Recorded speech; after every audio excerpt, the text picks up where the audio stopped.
1, 2, 3, 4, 5, 6.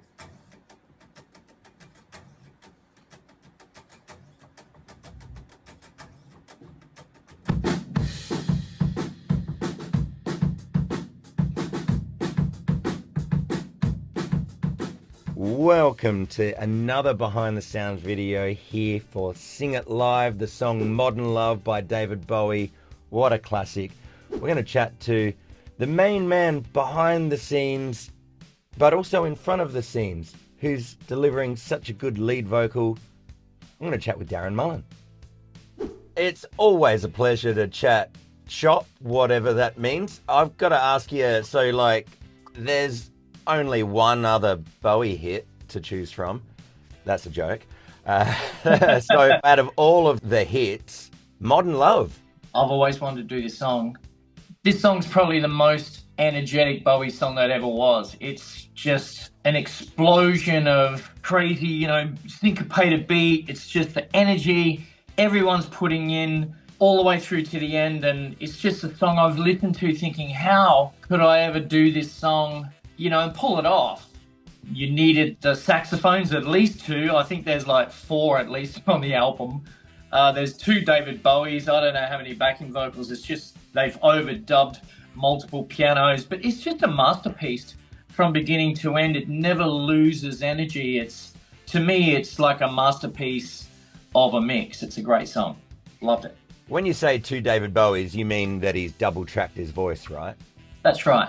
Back in the day before computers, if you made a mistake and you sang one line or one word funny, you went on a word, or you got a word wrong, or just didn't use as much pressure, you would have 2 different vocals on 2 different faders, 2 separate recordings, and during mixdown, they would just know to flip that word to that one and that one, unmute, or you could just press 2 buttons to mute one track and unmute the other. Just do it quickly. It was like a dance, a choreographed mix dance that the engineer and his assistants would do during the mixing process. Everyone would learn all the changes. Before automation came along, this is how you did it. You had an assistant engineer for a reason. He had to do the dance in the mix. So you're new to turn that off, turn that down. The effects went rah, rah, rah, rah, the delays, anything that happened, those guys would have to do that. So double tracking, I think, from hearing a few interviews with some of those guys who mixed back then, they said a lot of the time they would have both up accidentally and it would just sound so great. And as long as the vocals were synced together and the singer knew the song well and was singing at the same timing, which was difficult. You had to really know the song and really had to do it properly to crank out 2 great vocal tracks, and for someone to go, I can't really choose, let's just put them both on together. Don't make me choose! Maybe put one up as a dominating one and another one down. I mean, the way I do it now is I use a slap echo. I use slap echo on a lot of the stuff we do. So everyone, including your voice, your guitar, everything has a little slap echo on it that because you're panned to one side, it'll slap it to the other very, very quickly. So it's slightly out of time and it sounds like there's 2 of you. So in this song, this is a classic example of how that slap echo saves a guy like me or guys like us where we want to sound like 2 lead singers when we only have one. So definitely you hear in the mix that I've really used that slap echo. It's close, it's not 2, but there's only 1 of me and we're doing it live, so we just have to do with what we've got as usual. Now, in the archives of the internet somewhere, I stumbled upon the actual source with the actual engineer, Bob Clearmountain, telling the story of recording the vocal for Modern Love. What you were saying about the different voices, Modern Love. Yeah. Right? He comes in to sing Modern Love. And so he starts singing it, but he's singing it in the deep Anthony Newley voice. Yep. Right? Yeah. And so we do a verse and a chorus, and he stops me. He's out in the studio. He goes, hang on a sec, just play that back for me. So he just stands there listening on his headphones. I play it back. He goes, well, give me a sec. He sits there and goes, no, let's do it one more time. And then he sings up the octave shouting modern love voice. Yeah. Right? Completely different character. It's like somebody else walked into the room. Yeah. Like, who's that? All of a sudden, I got to adjust the mic preamp and everything because it's overloading.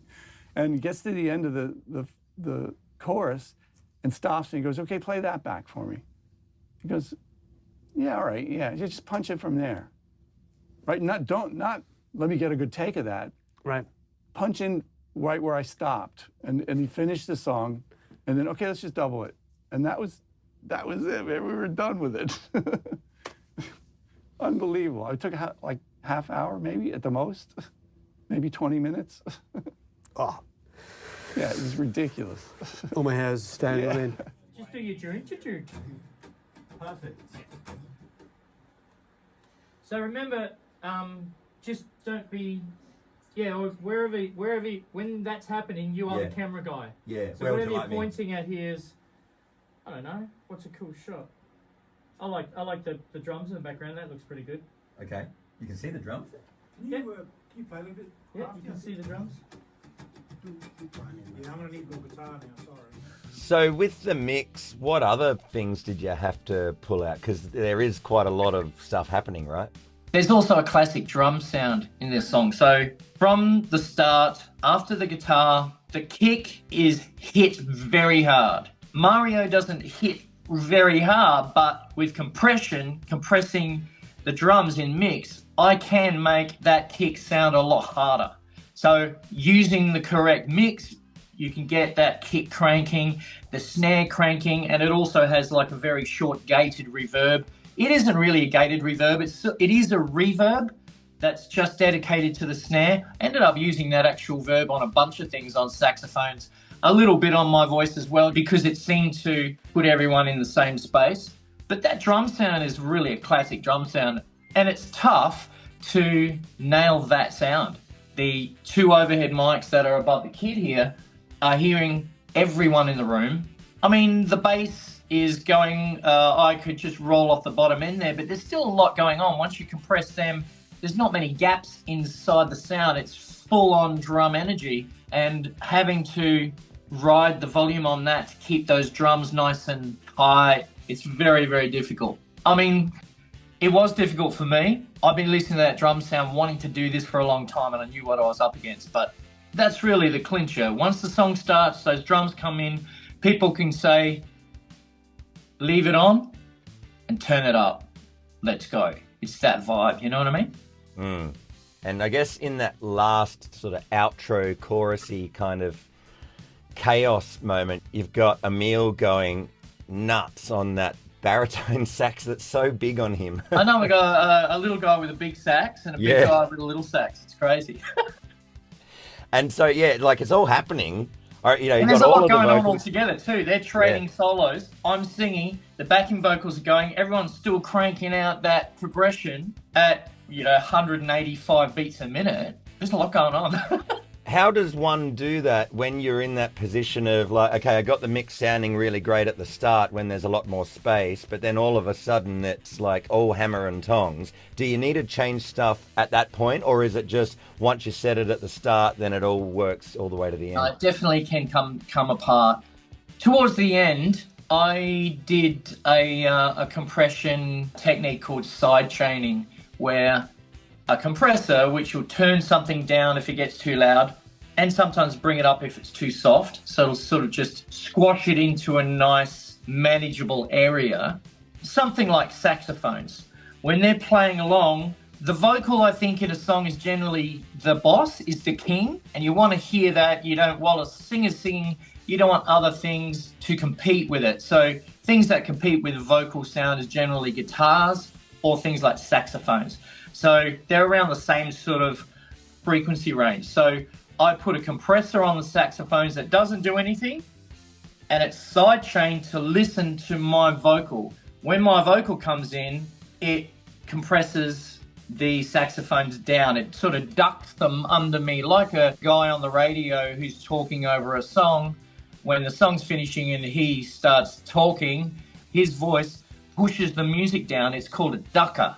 Yeah. So I use that on to babysit things. So at the end, when the saxes are going, and the backing vocals a little bit as well, because there's lots going on at all the time. When I'm singing at the end, na na na na na na na, while you're singing the same on top of you, because it's question and answer, I start singing on top of you, I still have to be heard, so your vocals get pushed down by the ducker. He says, Darren's here, shush a bit. And I just leave that on as a babysitter. So the guitars and the saxophones are governed to, they don't sound like they've been turned down because my vocal has taken the place rather than everything pile on top of each other. I love mixing. It's an awesome gig. It sounds like a lot of fun, like, you know, like you've got a lot of control over what you do, but getting the machines to do a lot of it for you must be very satisfying. Don't praise the machine. Well, you still had a box that would do this. You know, I mean, we use plugins in computers, or I do, because I don't have the room here for equipment. If I had room for more equipment, I'd put strings or brass or more players in the room. You know what I mean? So I'm sort of run out of room. Hey, look, everything gets on top of each other in the mix by the end of the song. When people mix, they always make the same mistake. By the end, they're turning everything up, especially in a song here where it's really starts with a lot of energy and finishes with even more. It's easy to just keep on turning things up until the listener is going, ah! So you've got to start carving away little bits to make room. There's only a certain amount of sound between the zero at the top and everything below. And of course, we're in a loudness war with America.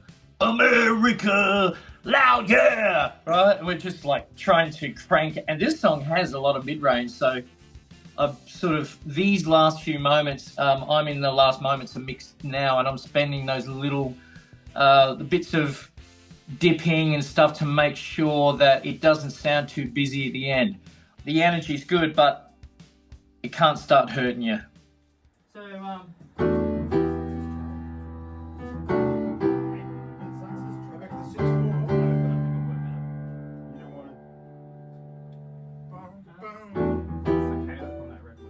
what do you feel? Should it not, it's already long enough, or should it just do a Martin Love, or I just think it might be, because I put that one. Love. Might just be good to do like yeah, so Well, end on the fourth line. I don't know. Yeah, that's the four. Just yeah. Okay. So at the end when I'm going, Martin Love will walk beside me. Martin Love walks on by. So, speaking of not hurting, my backing vocal part was quite high. There's actually 4 harmonies in the backing vocals that I could hear from the original. We had 3 people. Mario, he's drumming, so I'm going to give him the easy Martin Love, Martin Love, Martin Love, Martin Love. I know where Zkye sings. She's not a really high belter like Chloe or Mel, so I'm going to give her Martin Love, Martin Love, Martin Love, Martin Love, Martin Love, Martin Love, Martin Love. Major, minor. And then Nice. I needed someone on that. And of course, we didn't have another girl, but we had Crafty. Oh, Crafty, pretty close. great. Yeah. And mate, because I know that you can do the falsetto, we've had you sing high stuff many times, and I thought, okay, the only person in the room who can do that is you, so you had the part.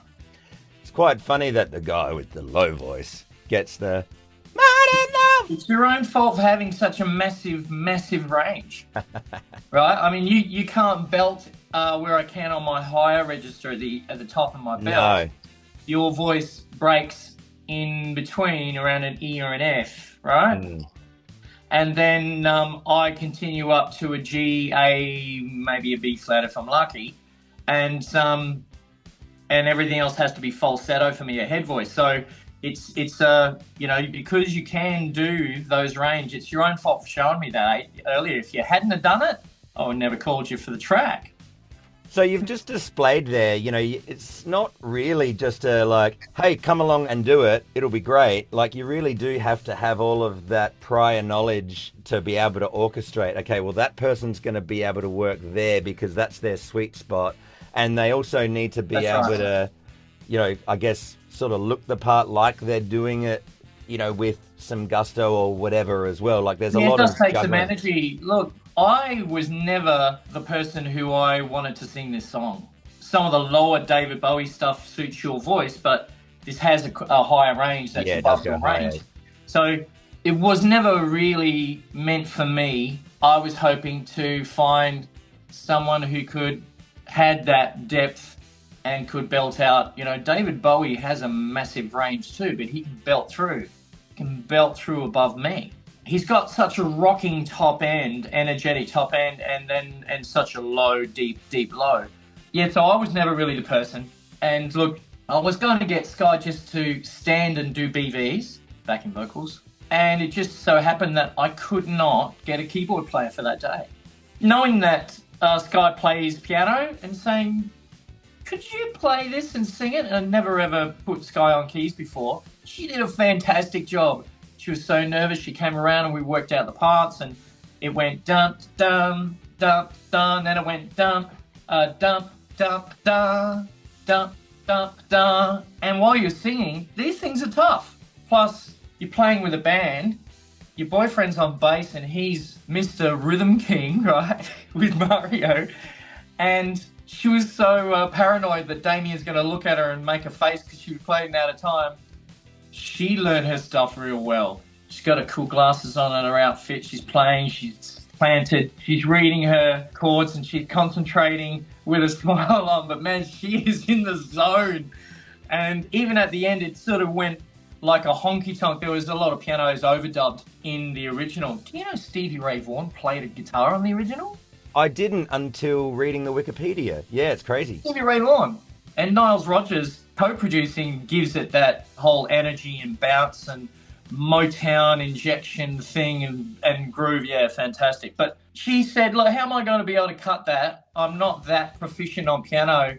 And I'm just saying, doubled the piano sounds. So when she went up top, it did sound like she was playing two hands at once. And it just gave her a little bit of an extra bounce on the sound.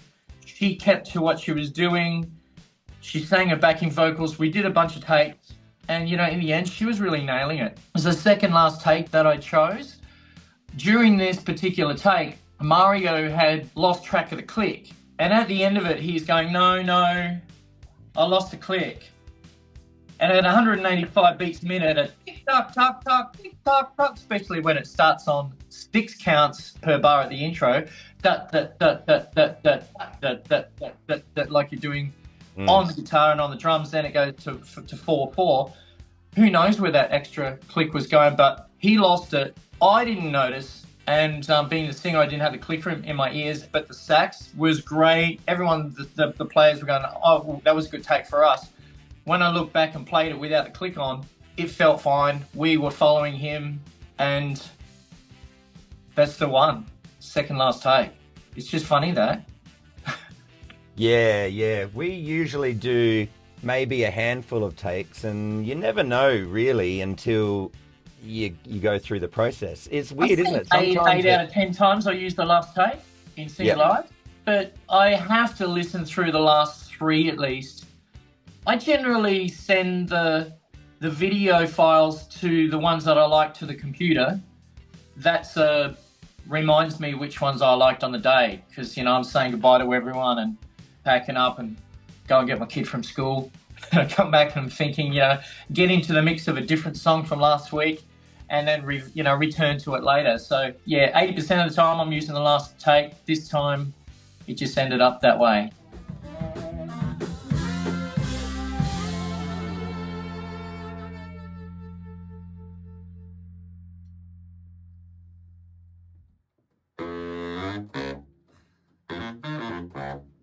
Getting there. Nah. You're getting it. I think we killed it. Yeah. I think that was the best. Last question. What other Bowie do you reckon we could have a crack at? I think definitely we do Let's Dance. That's definitely inside the soundtrack to my life in the 80s there. I mean, this is the baggy pants, suit-wearing Bowie. Heroes is a very emotional song. I think just about everything David Bowie does has got such depth. I think maybe Sean could have a crack at Life on Mars, maybe. Yeah, sure. Maybe, I don't know, just riffing. I still listen to that Black Star record. It's just incredible. What an incredible artist. Yeah, he was a little bit special. Maybe a lot. That version in space that guy did, ground control to Major Tom, and he's in space. Remember that? The astronaut did that version. That was crazy. With a moustache. I like the line in the song called Bowie by Flight of the Conchords where they go, "You freaky old bastard, you." That guy from Flight of the Conchords, his voice was like Bowie. Yeah, My goodness, he just sounded so much like him. That guy's really good. When I was producing the Hindley Street Country Club, and we did all that stuff in here. Whenever Con would put in a weird key change to go and, go to the solo would be in a totally different key, and he'd always want to go off in some musical tangent, and the players called it the Fright of the Conchords. It's a bit of a joke. Everyone needed to know. Fright of the Conchords. Nice. Well, thanks for your time, mate. It's always good to chat. I could chat more, but I'm sure you've got other things to do, so... And look, these people shouldn't be watching this. They've got to get back to the video anyway, right? Go and watch the video. What are you... We'll see you over at the other video. Bye. See ya.